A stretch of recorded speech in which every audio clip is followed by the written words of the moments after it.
Hello mga kol, welcome back na naman dito sa ating YouTube channel. For today's video mga kol, pakita natin yung ating bagong finish na DE64W Samurai Edition K6A engine 4-speed automatic transmission. So check natin mga kol, then tapusin natin yung video para malaman natin kung magkano ang inabot nitong setup na to. So makita natin dito mga kol, yung kulay ng ating unit is orange. Ayan, so makita natin dito. So naka Samurai grills pero same sila ng Smiley engine latest. Makita natin dito may pa-slanting siya dito sa kanyang chrome hood. Ayan, so headlight stock or original.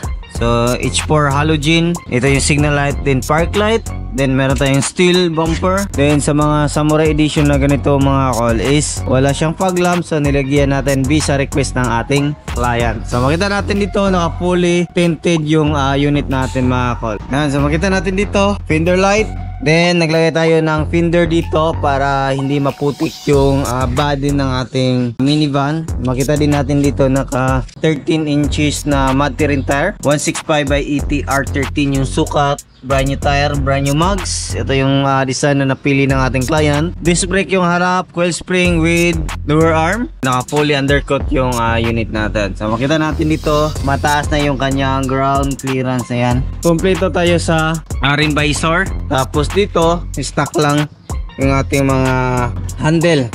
So manual sliding, wala siyang power slide. Then sa itaas naglagay tayo ng detachable carrier sa itaas. Yan, gutter type. Yan, makita natin dito. Dito naman is brake drum. Then lifted na 2 inches coil spring.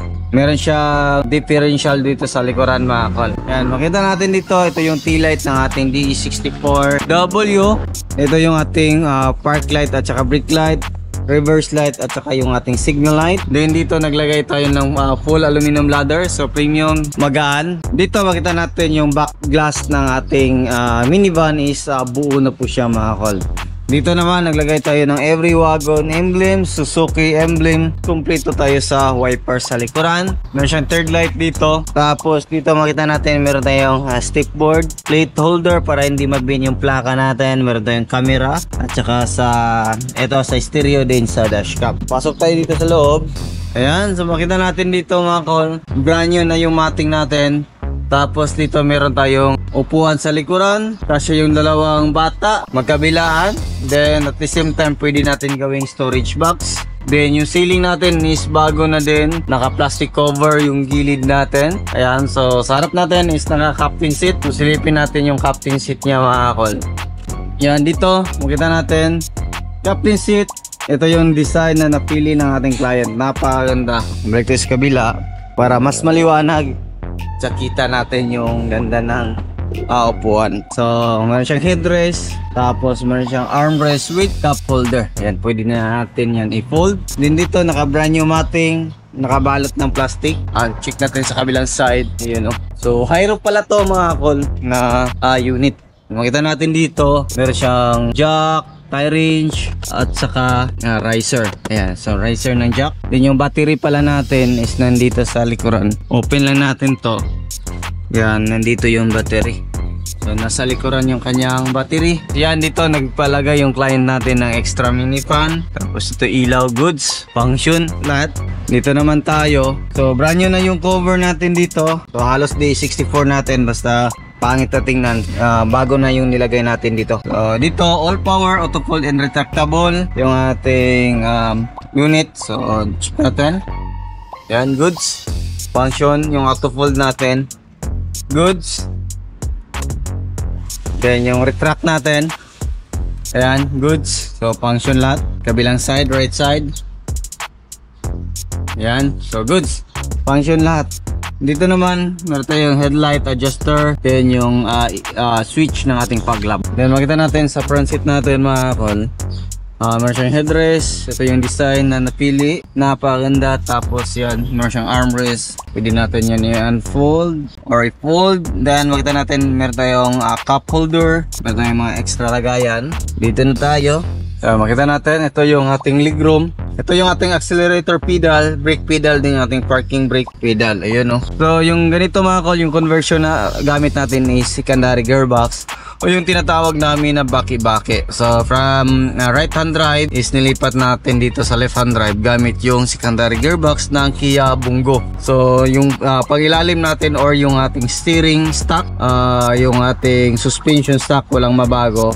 Naglagay lang tayo ng dalawang secondary gearbox, zigzag para mailipat dito sa left hand drive yung ating manibela. So makita natin, cluster panel natin, meron siyang RPM, speedometer reading, then indicator sa shifter natin. Dito yung cold start, battery, then oil indicator, yung ating overheat indicator, then shifter, then naka 7 inches touchscreen stereo with reverse camera. Meron din tayong dashcam dito, ito yung dashcam natin. So meron siyang extra lagayan dito sa taas. Yun yung extra lagayan niya. Sun visor, kompleto left and right. Glove box, goods, and aircon switch, then yung ating blower, adjust hazard. So meron pa tayong mga extra lagayan. So start na natin. Umandar na yung makina natin. So silipin naman natin sa ilalim dito. Yun.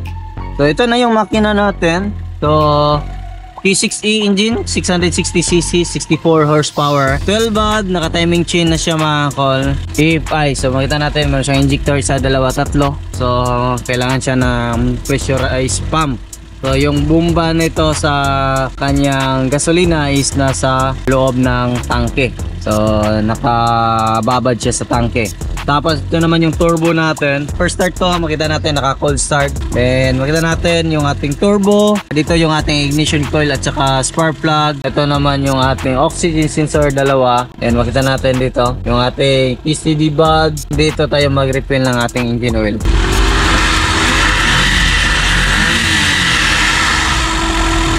So check natin sa kabilang side. Yun o, yung view ng ating sasakyan. Yan, so check natin. Dito naman makita yung ating chassis number, gas tank opener, goods, and silipin natin dito. Yan. So dito natin makita yung ating alternator, aircon compressor, map sensor, TPS, ICB. So yung oil natin is dito natin makita, bagong change oil. So dito natin makita yung ating ETF, gauge, automatic transmission fluid. Then dito yung ating air filter housing, main fuse box, din yung ating ECU. So yun yung makikita natin dyan. So silipin naman natin yung ating hood. Then kita natin yung mga ilaw natin kung function ba lahat. Ayun, so function lahat ng ilaw. Goods. Double checking. Dito makita natin yung ating visual washer reservoir, radiator. Ayan, brand new radiator na yung nilagay natin. Tapos ito yung ating coolant reservoir. Ayan, yung ating brake fluid reservoir. So yung presyo nito mga ka-is, umabot siya ng 365,000 kasama yung upgrade ng ating unit. So yung B6 up nito nasa 275, di ba? Nasa 275,000. So depende na yan. So meron kayong mga upgrade katulad niya, lift up, naka-matering tire, tapos ibang mga accessories. So sa hindi nakakalam, nag-accept din tayo ng mga lahat ng klaseng sasakyan, overland concept, install ng mga rock tent, owning, accept tayo niyan. So repair kahit anong sasakyan, mapa-gasoline man yan or diesel. So sa gusto magpa-schedule or magpa-PMS, visit lang sa ating shop sa Purok 2A, Barangay Santo Niño, Carmen, Davao del Norte. Along National Road lang po tayo mga kal. Pwede nyo i-Google Map sa Dudong Lagan Auto Parts and Auto Trading. So yan lang siguro yung ating vlog for today. Maraming salamat sa inyong patuloy na pagsubaybay. Sa bago lang sa ating channel, don't forget to like, share, and subscribe. And click na rin natin notification bell para updated kayo sa ating mga next video uploads kayo. Ingat po mga kal and bye bye. God bless.